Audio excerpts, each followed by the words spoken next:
Hello বন্ধুরা, তোমরা সবাই কেমন আছো? আশা করি প্রত্যেকে ভালো আছো।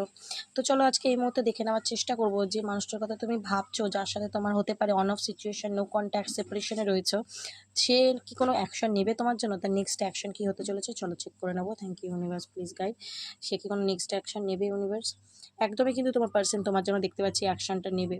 ঠিক আছে, অ্যাকশন দেখো, অ্যাকশনের কার্ড বললাম, চ্যারিটির কার্ড এসছে, তো তোমার জন্য কিন্তু সে অ্যাকশন নিতে চলেছে, সে তোমার কাছে আসতে চলেছে। ঠিক আছে, যদি সে তোমার থেকে অনেক দূরে চলে গেছে, তোমার কাছে আসতে চলেছে এবং এই কানেকশনটা কিন্তু নিউ বিগিনিং একটা করতে চলেছে, কারণ তোমাকে ও ভালোবাসে, তোমাকে ও পছন্দ করে, এখানে যেটা দেখতে পাচ্ছি। ঠিক আছে, এবং যদি পাস্টে কোনো সিচুয়েশনের জন্য তোমাদের মধ্যে নো কন্ট্যাক্ট হয়ে গিয়ে থাকে, সেগুলোকে সব মানে পেছনে ফেলে সে কিন্তু তোমার দিকে মুভ করছে দেখা যাচ্ছে। একদম প্রচণ্ড ক্রেভিং তোমার জন্য, এবং তোমার জন্য কিন্তু সে অ্যাকশনটা নিতে চায়, কারণ তোমার সাথে এই যে সম্পর্কটা শেষ হয়ে গেছে, সেটা কিন্তু ওকে কোনো না কোনোভাবে ডিসঅ্যাপয়েন্ট করছে, হার্ট ব্রোক একটা সিচুয়েশন। ঠিক আছে, এবং কনফিউজড খুব। ঠিক আছে, তো যার কারণে কিন্তু তোমার পার্সন তোমার সাথে এবার ইকুয়াল গিভ অ্যান্ড টেক চায় এবং নিউ বিগিনিংটা চায়।